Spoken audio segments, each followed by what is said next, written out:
The Pit Press Podcast.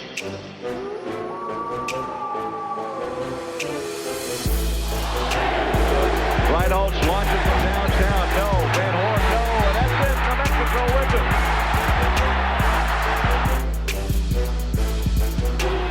Kenny Thomas blocks. Gibson hustling down. He has some room. And he gets it. Oh, long three. He got it. Oh, my goodness. Kendall Williams from 35 feet. For the win. Snell. Got it. He got it. Wow. With 1.8 seconds remaining. And New Mexico's going to dribble out the clock.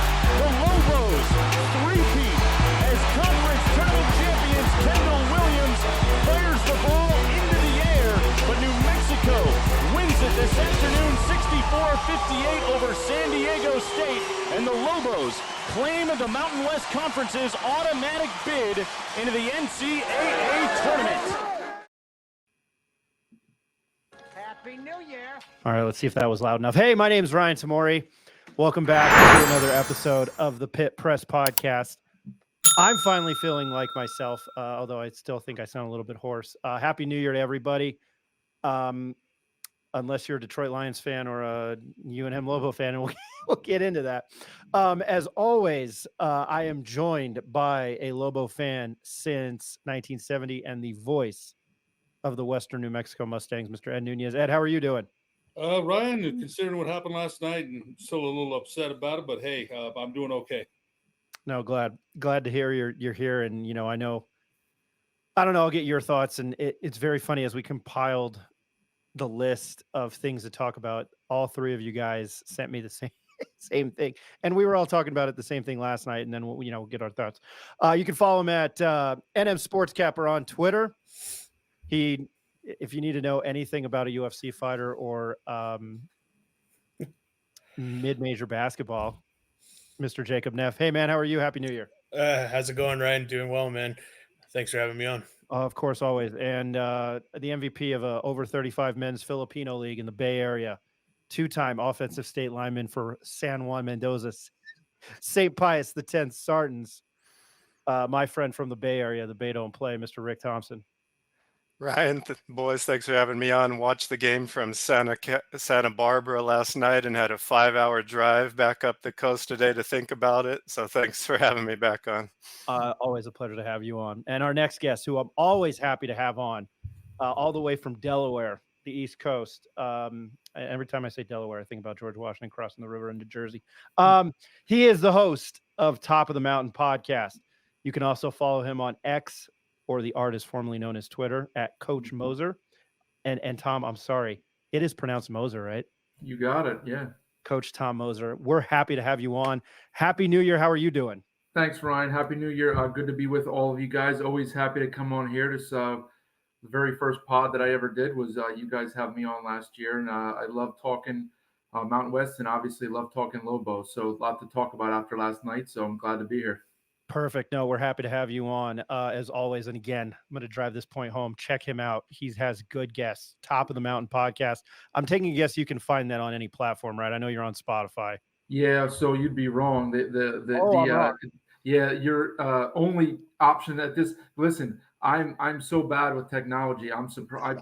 I pleased myself figuring out that I could get it on the Spotify. So my goals here for the new term and the new year are to get it onto Apple and other platforms. So for now, it's only available on Spotify. There's a link on Twitter or X to get to it, but it is only on Spotify for now. I'll have it updated shortly. I'm just so bad with that stuff. So that's it.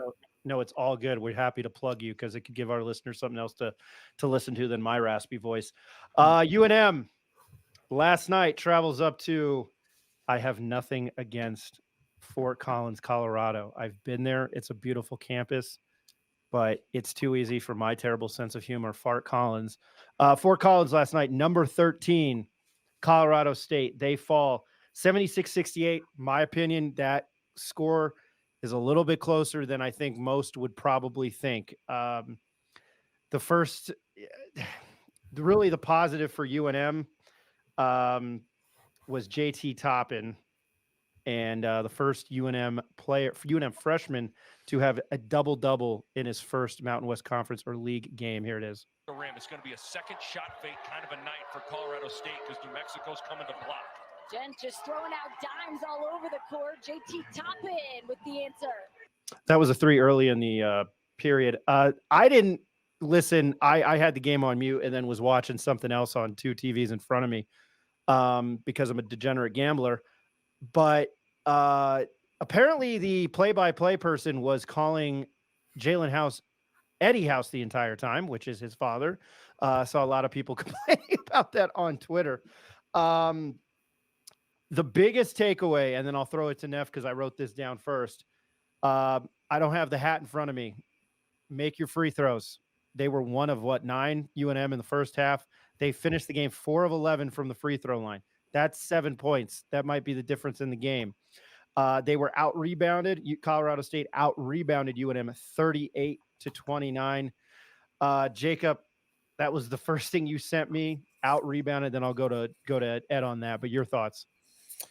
Yeah, I mean, I thought when the game started, we had a pretty distinct advantage down low, especially with the size and athleticism in the paint specifically. I know Cartier is versatile, and we had a problem with him across the entire night. But you could see feeding the posts and getting it down low was working. Now, obviously, the free throws weren't going in, and that's an issue, right? You're getting to the line, you're getting fouled, you're getting them in foul trouble. We had them a little disgruntled, and I mean, you can't go 1 for 8 on the road in free throws in the first half and expect to win a game. I mean, at that point, yes, they were only down by 3 at half, but make a couple of those free throws, you're winning at halftime. Make a couple, make most of those free throws, at least average what you average for the season at the free throw line.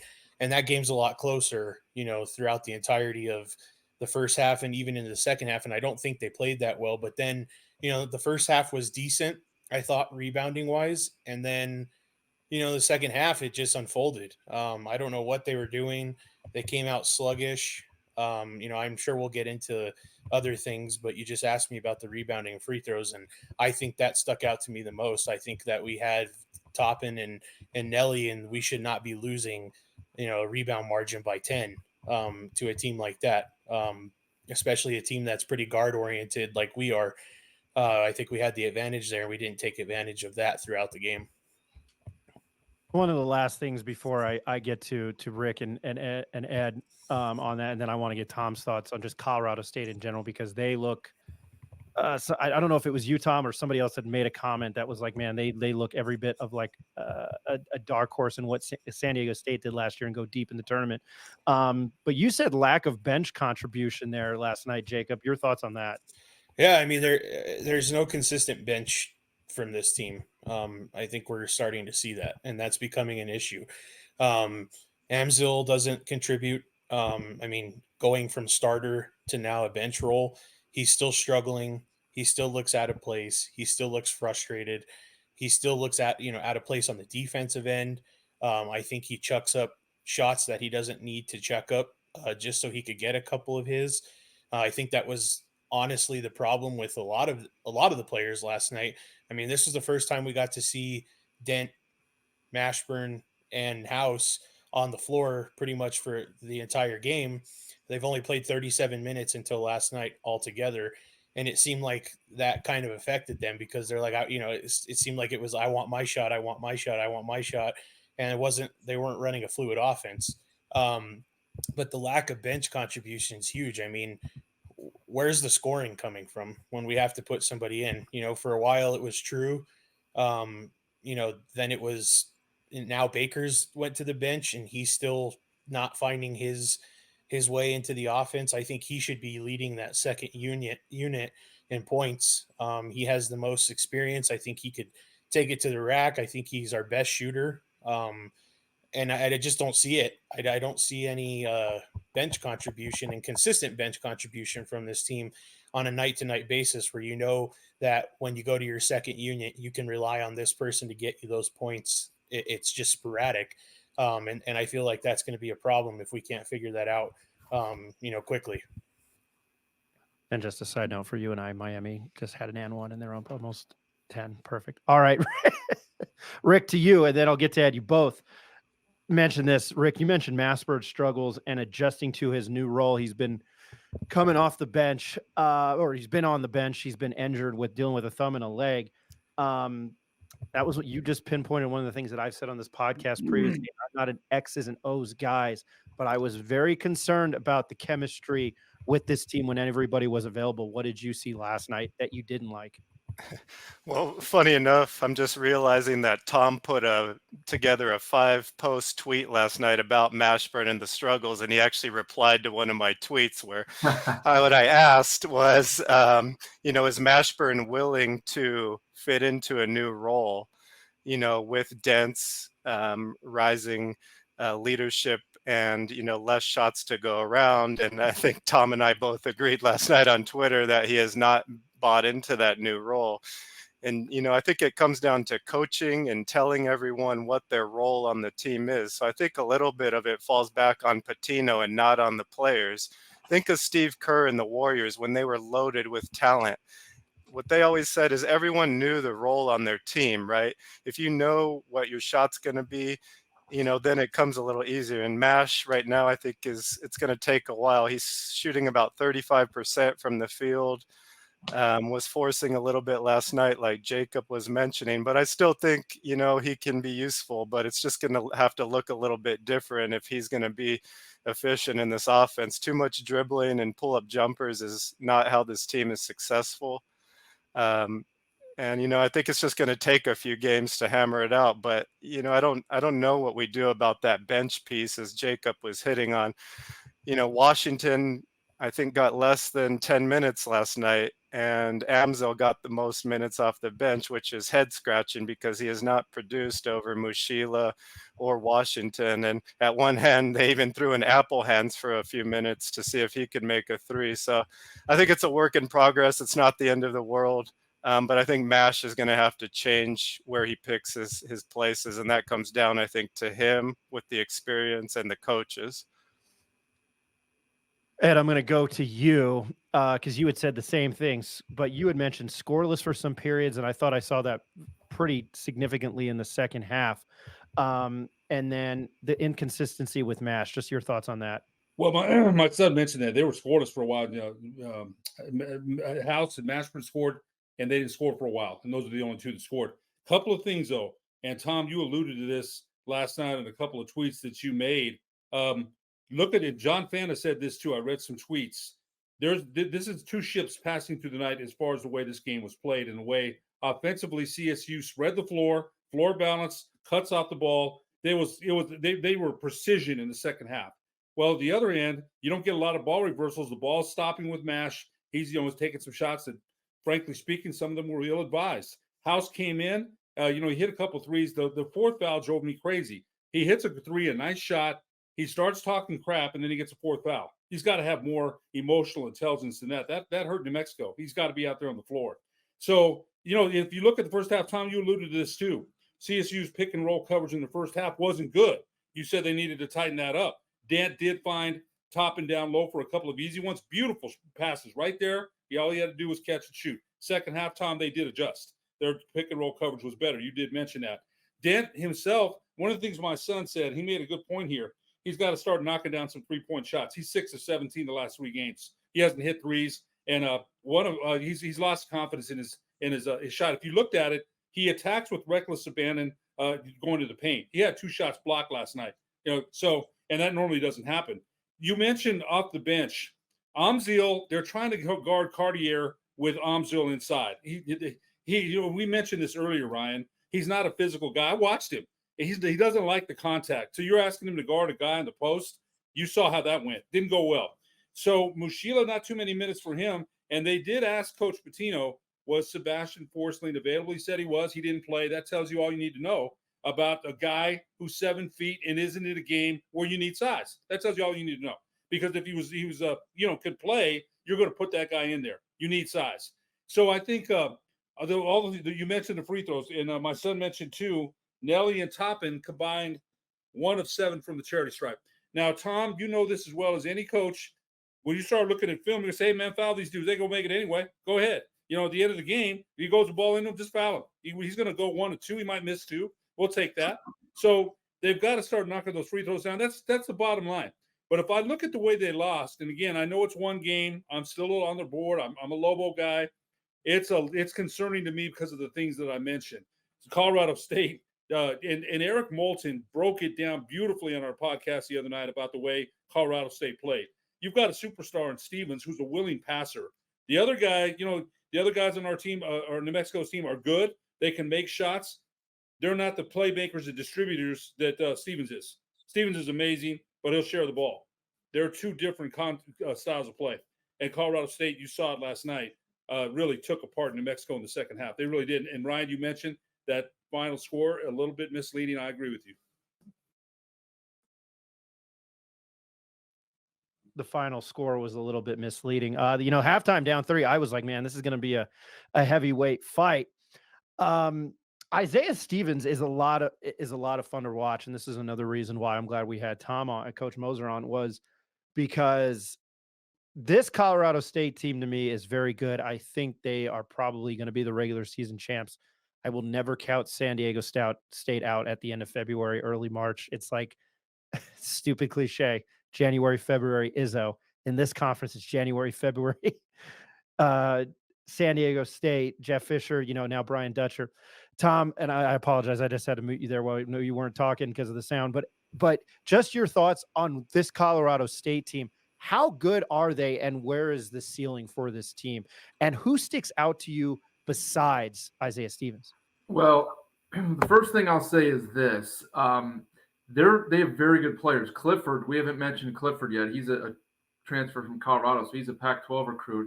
He had a massive impact last night, and he didn't really fill up the stat sheet. He made all his free throws late to maybe get himself to double figures, but he didn't take a lot of shots over the course of the game, but he would grab 10 rebounds from the wing position.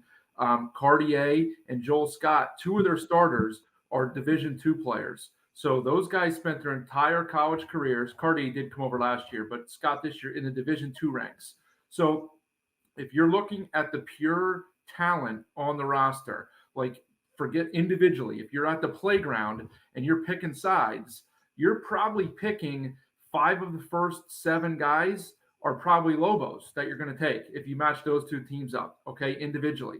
But you put the collective pieces together and you play disciplined basketball. And that's why Colorado State is a better team at this point than New Mexico. Doesn't mean they're going to win the game in the pit. Doesn't mean they're going to finish that. But right now, that's why they're a better team. And you guys all made excellent points about some of the faults in New Mexico and some of the other things that happened. Early on in the game, New Mexico's defense was really bothering Colorado State. The Rams had probably 10 turnovers in the first 10 minutes. Every shot was contested. They were rushed. They were out of rhythm. That's when the Lobos had a little lead. It wasn't a big lead, but they still had the lead because Colorado State was being rushed. But what they didn't do, and this is a testament to their coaching, is they didn't panic. They just stayed the course. They relaxed. They know they'll make adjustments in the timeouts or at halftime, and they did. And then the other thing that happens with it too, and this is where New Mexico needs to get a little bit better, okay? And I sent a tweet out about this. When they are rolling, when they're playing well and they're rolling, they're like the Showtime Lakers from the 80s, right? It's rolling, okay? But the minute that they hit a little bump in the road or a little bit of adversity, like they start to go off the rails a little bit. And then you see the effort kind of falling down on the defensive end of the floor. So some things were a little bit easier for Colorado State in the second half because they were patient. They made some adjustments. And New Mexico's effort wasn't quite the way it was in the first 8 minutes. And so to answer your question about Colorado State, they have an All-American point guard, an All-American leader. He's been around for 5 years. He knows how to play the game. As I think it was Ed that said it. He didn't force shots. He's not out there forcing shots to get his. He's getting other guys involved, and when the time is necessary, he will step up and make a shot and make a play. And that's what you need. And then there are other guys, they play the roles. They don't do things they can't. And let's say this too. They have a former Lobo. I'll just add this quickly before I stop on their roster, Javante Johnson, who started for New Mexico the last couple of years. And I think, this is just my opinion, he doesn't quite understand the system yet and doesn't quite fit in the way that Medved and the staff want their guys to play. And he's getting 5-6 minutes. He got one little run last night for a few minutes, and that's with one of their wing guys, Josiah Strong, is still not playing. He's out. So you're missing a guy at his position, and he still can't get on the floor because he's not doing the things that the coaching staff wants him to do. And so that tells you where the discipline comes from on that Colorado State team. I don't know. Somebody had said, I think it was John Rothstein, and Rothstein and John Fanta, John Rothstein, a couple other national people have mentioned UNM. And then somebody had mentioned last night, and I don't even know if it was Seth Davis or who it was. It was, obviously somebody national. I'm driving home that point. But that last year, and we had the pleasure of meeting Niko Medved in Vegas. He was awesome. I've become more fans of all. I'm a big fan of a lot of these coaches in this league. And then I'll ask you about Utah State, man. I know, I texted you yesterday because they had a stand-alone afternoon game on in the Colorado area. Then it was on Mountain West Network. And a friend of mine that used to come on my radio show up north of us, Justin Adams, was on the call for Altitude Sports. Danny Sprinkle there. So Leon Rice, Danny Sprinkle, Kevin Kruger was cool, but Leon Rice and Niko Medved, man, Niko Medved was great to talk to with that long ramble there. Somebody had mentioned that last year was maybe a fluke. They had injuries, but what can you say about what Niko Medved has done as a coach? And I thought that was a valid point. I know Ed probably loved hearing that. They look like the Showtime Lakers. How good of a job has he done with this team and the pieces that he has up to this point in the season? Yeah, it's incredible. I mean, they've won several like high quality games. I mean, Creighton, they've kind of petered out a little bit and not kind of been what people have expected, but they beat Colorado, who's probably the second best team in the Pac-12 behind Arizona. They beat Washington. They did lose to St. Mary's, who also defeated UNM. But you can't argue with being 12-1 in a non-con and winning a bunch of games like that. And it's just the way that they've done it. They've looked really good. And, let's face it, Colorado State has not been a traditional power in the, in the Mountain West. And Medved's come in and last year was a bit of a fluke. Stevens missed the first handful of games. They had some other guys out. They never got into rhythm, and it just was one of those wonky seasons. But aside from that year, every other year Medved's been there. They've won more and more games. They were a 6th seed in the NCAA tournament, for crying out loud, 2 years ago. Now they had an NBA player in David Roddy, but still a 6th seed for Colorado State. Like, that doesn't happen very often. So a great job by Medved. He's going to have people coming calling for him after this year, and we'll see if he sticks around. Hopefully for the conference's sake he does, although if you're an opponent of Colorado State, you probably want him gone. But hopefully he sticks around, because Stevens is going to be out the door. They're going to lose Cartier. They're going to lose Joel Scott. So it's going to be a different roster next year for that squad. Clifford will be gone too. And so it could look different, but he's done an amazing job. And it just, you mentioned Sprinkle, same thing with Sprinkle. Like, I know it's easy to say right now because those teams are winning, but the jobs that those two coaches are doing, it just shows you that coaching matters. Some people say it's about the X's and the O's. I kind of believe it's more about, a lot of people say it's about the Jimmies and the Joes. I kind of lean the other way and say it's about the X's and the O's. Maybe that's just me, the ex-coach in me, but that's kind of where I stand. No, I appreciate that answer. I think, I'm not trying to take it into account like what Nick Saban has just done. That team had lost just about everybody. And I think just was something fresh in my mind. I think what Nick Saban did this year down the stretch was one of his better coaching jobs. And it was more X's and O's than the players. I didn't really give my thoughts, and I'm the glass half empty kind of guy here, and Eric's not on because we usually have different opinions. I tweeted out, and it I'm not, as I get older, I have nothing. I'm not knocking these kids, although now they're making money, and it kind of changes the point. But I'm not here to bash a kid. I just think that we've all said it. I think Mustafa Amzil has become kind of a disappointment. And I think that Isaac Mushila needs to get more time. and Tom, you had kind of mentioned it that they run and then they get any kind of adversity, UNM, and they freak out. One game does not make a season, and the season is not made by one game. This is early. It's January 3rd. This game was played on January 2nd. You don't have to worry. I think Lobo fans don't have to worry. I think we learned a lot about this team last night. There was no quit. I think if Jalen House is not in foul trouble, maybe we're looking at a closer margin of loss. But I think that I think something needs to be done. I think Mushila needs more time than Mustafa Amzil. He seems to have been a big disappointment. But we just keep saying it. These freshmen and these young studs in Dent and True Washington was apparently thrown up. That was according to Jeff Grammer's article today. So that's why he wasn't playing. But I usually am like, they're done. Stick a fork in him. I'm Randy Quaid in Major League 2 yelling at the team. Like, I just think that this team is too talented, and I still think that they are an NCAA team. Now, with that said, I'm going to Ed because you always mention me ball or me shots. And Rick and I have a friend from high school whose nickname is Me. So every time I hear this, I think of Me. That was his nickname is Me, M-E. But you always, Ed, you've talked about, the Me shots and the Me ball. Just your thoughts over, I know you had mentioned Mashburn, but I think I don't know how this team gets this,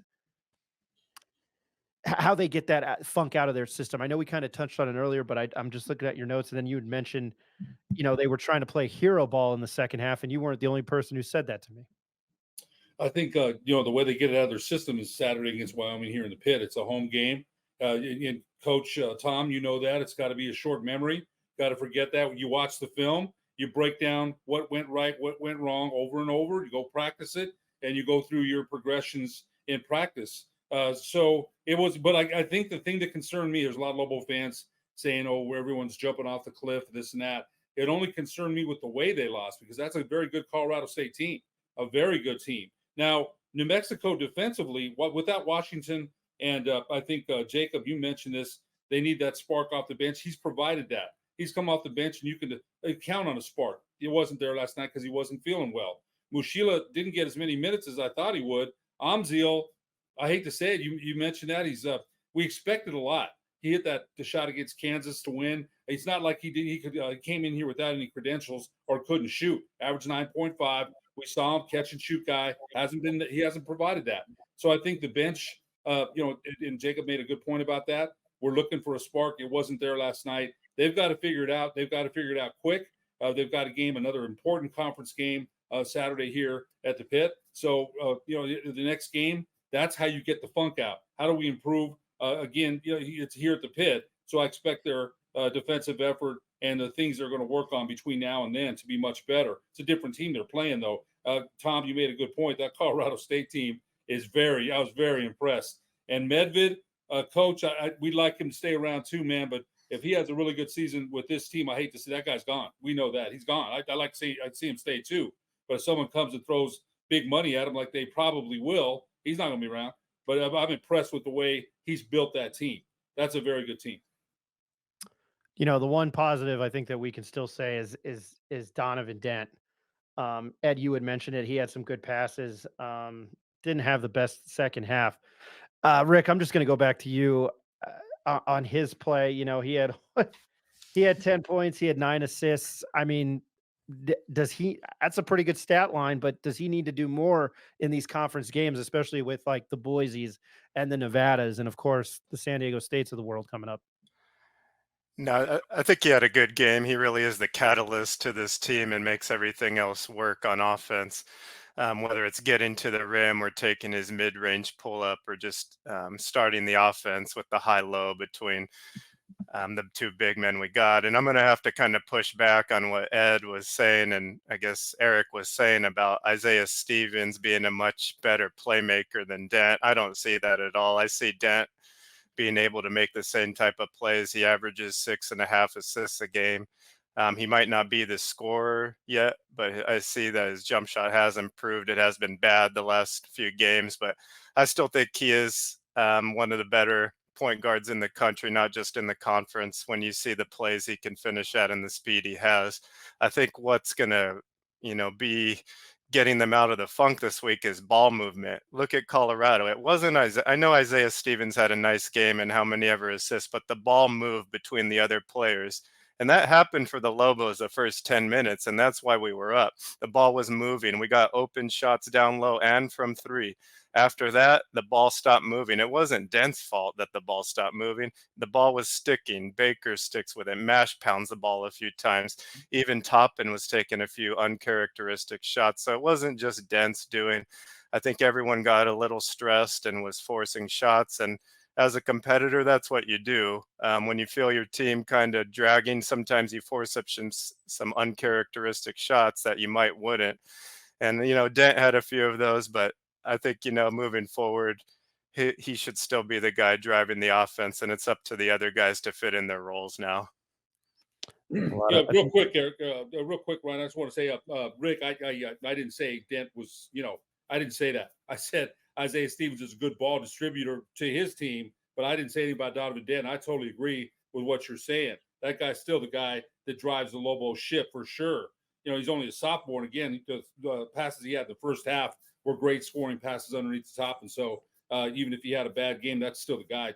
There's no comparison to him and Stevens right now. As a sophomore, Stevens is going to the NBA. Dent is getting there, right? And, I think he's a fantastic guard. So, I want to make sure that I was made that clear. Oh, I'm glad we had some animosity there. Because that's no. We need. I don't need anybody like Stephen A. Smith saying they need to move the Rose Bowl to SoFi. Like, shut the hell up. Did he say that? I didn't hear that. Yeah, he said that. These people are reaching. Like, even though Rick and I love I always mention him. We love Jason Brown from Last Chance. But some of the that comes out of his mouth, I'm like, all right, dude. But again, I didn't play football. I'm not an X's and O's guy. I was a half-assed second baseman at the high school. I'm going to go to Tom here, and just we had you on, I believe, right before the season had started. But what, other than Colorado State, what you've seen out of the conference? Nevada wins the Diamond Head Classic. Utah State has shocked some people. San Diego State is doing San Diego State things. What has impressed you early on from this conference? Well, I mean, look, 4 bids to the tournament each of the last 2 years, and it's got to be 4 again this year. And if everything breaks well, it could be 5, depending on what happens in other conferences down the stretch here.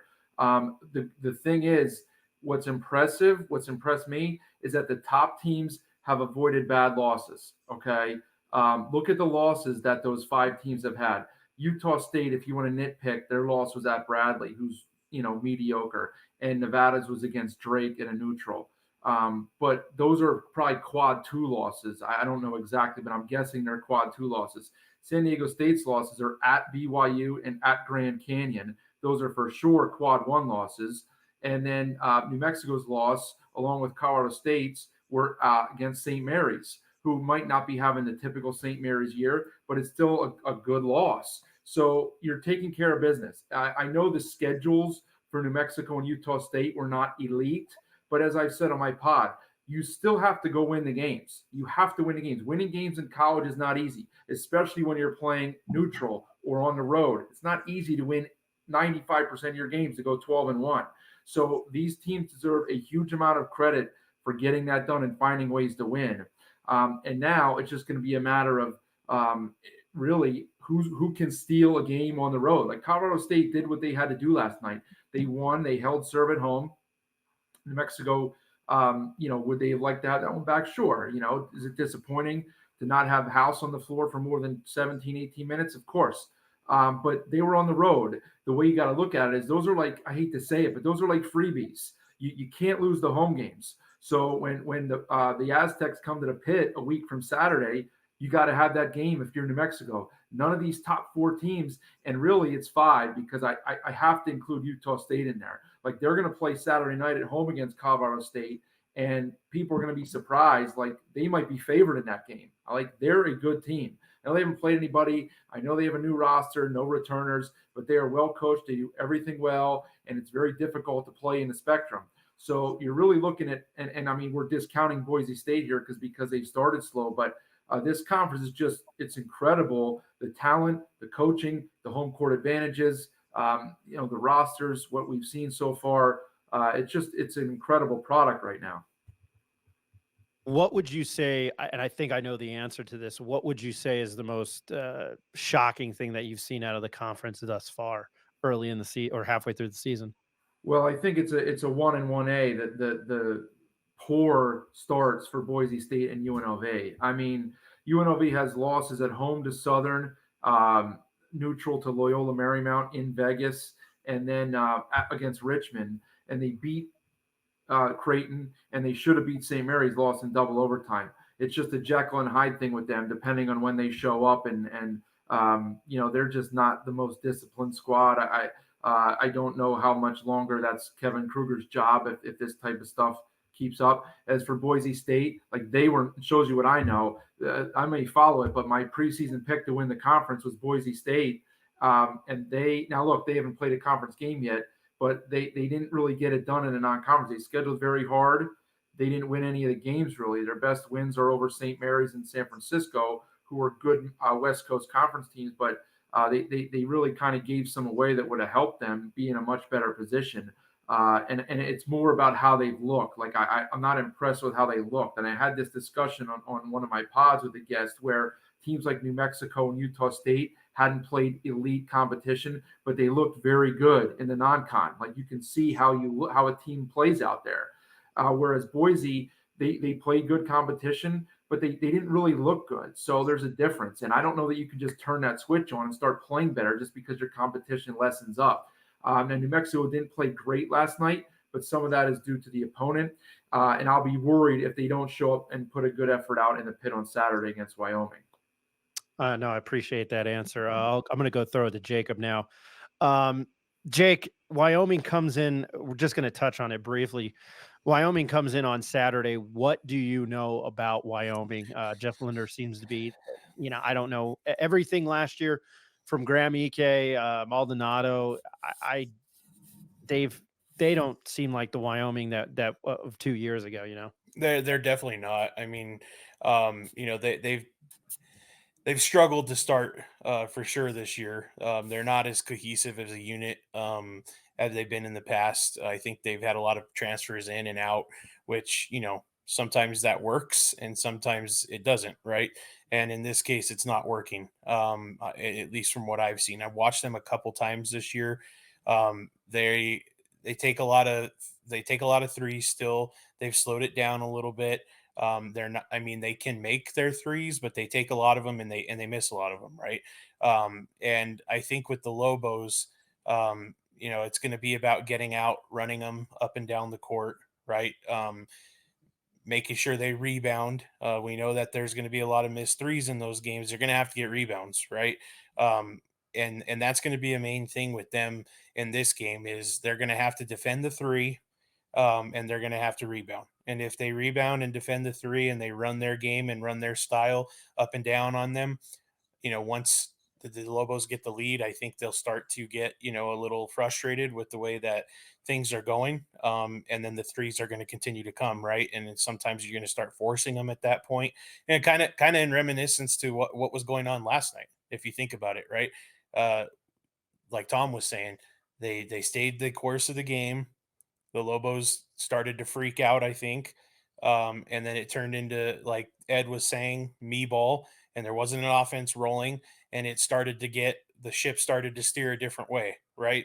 That's what you got to do. You got in these conference games is you got to make sure that you dictate the way you want to play, and that when you dictate the way you want to play, oftentimes that frustrates the opponent, and you get them off their game. And I think that if just from my perspective, we should probably see a pretty significant victory on Saturday. If I'm looking at what I've watched, I would expect the Lobos to be probably about a 14 to 15 point favorite on Saturday. Ed, I'm telling you, he's spot on. Wow. Tom, just your well, we'll find out come like Friday or something. Tom, just your thoughts on what you know about Wyoming. I think Brandon Wenzel is one of their better players. I don't know a whole heck of a lot about this team. I know there wasn't a lot of anticipation, but just what you know and what Jeff Linder might be at a crossroads there at the University of Wyoming. Well, it's funny. I sent a tweet out at halftime last night before the main event. They were losing by 12 at home to San Jose State at halftime. And I'm not very high on San Jose State this year either because their roster is just depleted as much as I think of Tim Miles. But, Linder, I don't know. It just hasn't, they're okay. Like they challenged themselves a little bit. They lost to BYU and Texas. Can't expect them to compete in those games.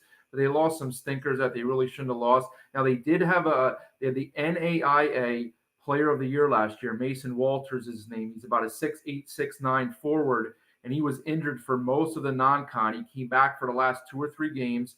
He played last night. He's a nice player. He's not a great athlete, but he's got good skills. He gives them an inside presence. They have 2 recruits, 2 transfers that they brought in that take a bulk of their shots. As Jacob was saying, they fire up. Their shot selection isn't great. They're pretty careless with the ball, so that's going to be a big advantage for the Lobos. They're going to be able to get out in transition and get some easy buckets because they're very careless with the ball. They'll shoot themselves out of it, and the Lobos are going to go on a 14-1 run because Wyoming takes a couple bad shots, but then they'll make some deep threes, and you'll be like, oh, here we go again. So they're not very deep at all, which if the Lobos bench shows up and they can get some minutes out of those guys, that's a big advantage for New Mexico. I would expect the Lobos to be a big favorite in that game. It's not a game that should be close in the last 5 minutes because they just don't have the pieces and the horses to run with the Lobos for 40 minutes. And I'm going to go to you because the get right game. And I always meant, jokingly, but seriously, what you've seen more than what we have, what kind of game I feel like the Pit's probably going to help them on Saturday night. I don't know about you. They had 11,000 people for Eastern New Mexico, and people showed up for UC Irvine and UC Santa Barbara during the holidays. I would imagine a Saturday, things getting back to normal. It's a conference game. What do you expect? 11 to 13, maybe. If they got 11,000 for Eastern, 11 to 13 would be a good crowd. And I like the points that Tom and Jacob made. Jacob was spot on with he knows those point spreads pretty darn well.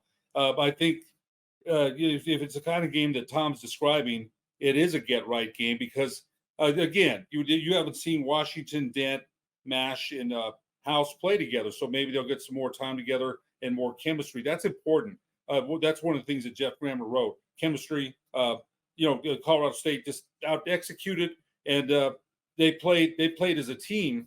Under control. That's the best way to describe Colorado State. They play under control. So, but I got to make this quick point. We talked about New Mexico's non-conference schedule. They lose to St. Mary's, and they run off 11th straight. Then the first tough team they play, they lose. So, and it's a tough place to play. Colorado State's a very good team, but those things, again, a front running. What are they? A front running team that wins 11 games. Again, UC Irvine and UC Santa Barbara weren't bad. Those are wins at home. What kind of team is this? What are we going to see? Going forward? That Wyoming game on Saturday is not an indicator. Next Saturday against San Diego State, 11 a.m. on CBS will be. Now, again, they still got to beat Wyoming, but I think we're going to find out what this team is made of because we said this about that non-conference schedule. It wasn't good. They lose to St. Mary's right out of the chute, 11th straight. They played very well. Then they lose on the road to CSU. No shame there. But they've got some things to work on, and I think we don't know what this team's going to be yet. And, we'll see, Saturday, that should be a win. I hate to say it's automatic because you never know, but they should win that game. And I think we're going to find out in a couple more weeks exactly what New Mexico is made of. I think that's a valid point. Rick, I'm going to go to you lastly. How important, for somebody who played basketball and somebody who understands the X's and O's, as I always say, how important is it for them to get back home and get right? I think more than that, it's just going to be about foul trouble again. And if House can stay in the game because he's their emotional leader. And when he's out there, he's a pest on defense. I refer to him as the movie The Pest that came out about 30 years ago, but I forget what's the name. John Leguizamo, I think, was the actor. But he just irritates everyone on the court, and I think Patino in the last game, he should have left House in, even with that fourth foul and how early it was. He just made the 2 shots to cut the lead. I believe it was within 10 at the time. They had all the momentum. I know he gets that foul, but the game's over there for me. Once you took House out, the game was over at that point in time. Even if he gets his foul a few minutes later, you don't know what kind of momentum could have built off that 5 points that he just got. And so House, he's got to keep his head on. He's got to stop fouling jump shooters. He's shorter than most guys. So, of course, when they jump up, he's going to hit them in the wrist, not the ball. So once he learns that, I think that'll keep him on the floor more. And, I've talked about it all year. Just the depth at post is going to be our make or break, because after Toppin and Nelly go out, we got no big bodies to throw at anybody. And Patrick Cartier on the Colorado State Rams last night just ate us up, and it was kind of demoralizing to watch. So going forward, those are my main concerns, just foul trouble with House and the 2 bigs. As we do on every show to end it. And if Tom Moser doesn't know this, we'll explain to him. Tom, there's a Lobo fan named Snake. They show him every day. He's painted like, okay, you know who he is. Okay, perfect. So what we do, we recorded him, and of course here he is. And this is a snake of the week, bro. And as I've always said on the 3 podcasts that we've done with that's exactly how I thought he was going to say it. I'll start. I'll wrap it around, or I'll start with. And this is a snake of the week, bro. It would be the foul trouble last night, even though it's the snake of the game, Tom, just a heads up, even though we recorded him saying snake of the week. I thought last night was the foul trouble. I thought that was, and it can be whatever you want, by the way, I'm going off on a tangent. It could be whatever you want. It could be good or bad. It's just the snake of the week. But I thought in this case, it's bad.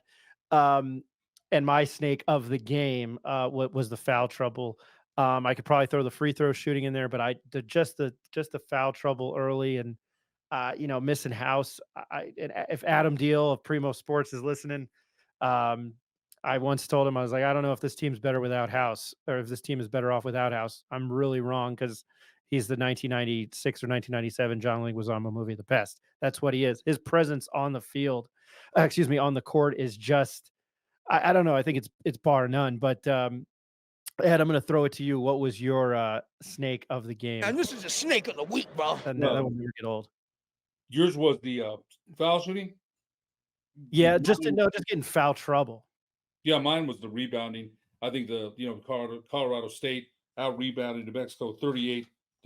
Another point I wanted to make was points per possession was 1.134 for Colorado State, which Eric Moulton, Eric broke that down so well, alluded to how many points they scored per possession. So those are my 2 snakes of the week for last night's game. Jake, I'm going to go to you for your snake of the game. And this is a snake of the week, bro. I think you know where I'm going with this. It's the foul shooting. I'm getting sick of it as a fan. Get your ass on the line and shoot some free throws in practice. It's a mental thing, and it's a form thing. And if you can't figure it out, you're going to continue to lose in this conference. You have to make your free throws. There's no ifs, ands, or buts about it. You're a bottom 3rd team in college basketball right now in shooting free throws with all this talent on the team. There's no excuse for it, especially with 3 guards. Even Dent last night didn't make his free throws. You got to make your free throws on the road, and it's got to start now, or you're going to lose these games down the stretch. And as we saw last night, you left 7 points off the board. You lost by 5.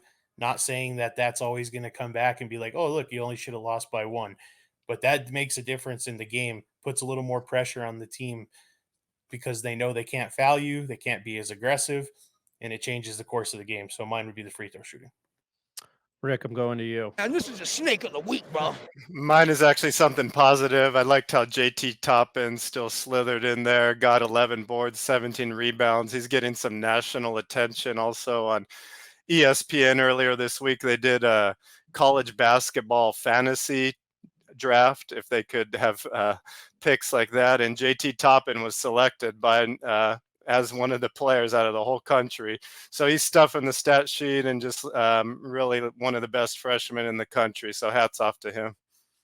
All right, Tom, I'm going to turn to you, and it can be anything. It does not have to be UNM related. You can select anything you want, and I'm sure you'll probably keep it Mountain West. But just anything that you liked or that you didn't like recently.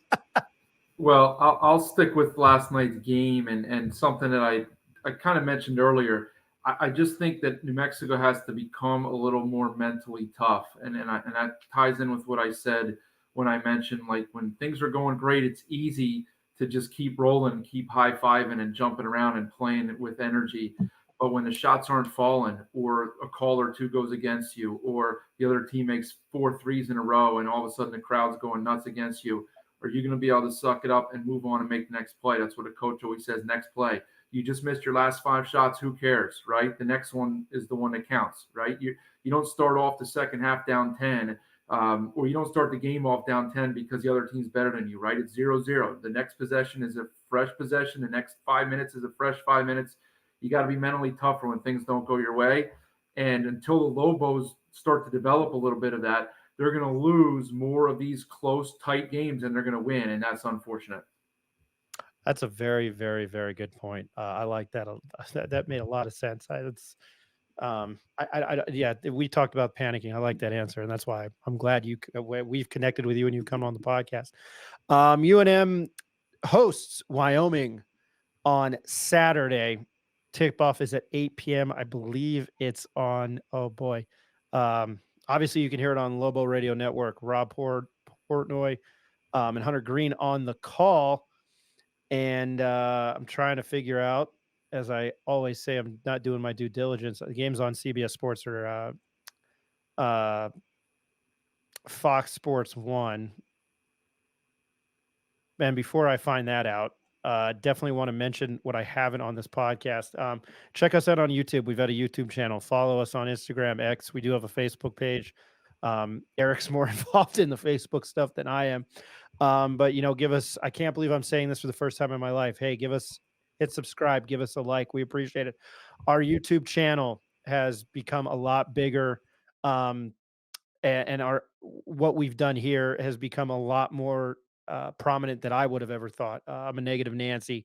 So I'm really impressed with what we've been able to accomplish, and being credentialed, even though I was previously being credentialed with UNM and being able to go to things like football, Mountain West Conference football media days, basketball media days, being able to travel. We were going to try to travel more. It hasn't happened yet. I know we're probably looking at going to Vegas for the conference tournament. By the way, that game's on CBS Sports Network. But yeah, if you find us on YouTube, give us a like, hit subscribe. On Twitter, reach out to us, give us a compliment. You can reach out to me at Ryan Tamori. We've got Jacob and Rick more involved. Ed, Eric, and I are kind of the three that had got this thing rolling about a year ago. So we're really happy to where we're at and what Tom's done in the last year doing with his podcast. And Tom, I just wanted to throw it back to you. I appreciate your time as always. Thank you for coming on and your insight. And again, we'll probably bug you 2 or 3 more times before the end of the conference season, but I really appreciate you joining us tonight.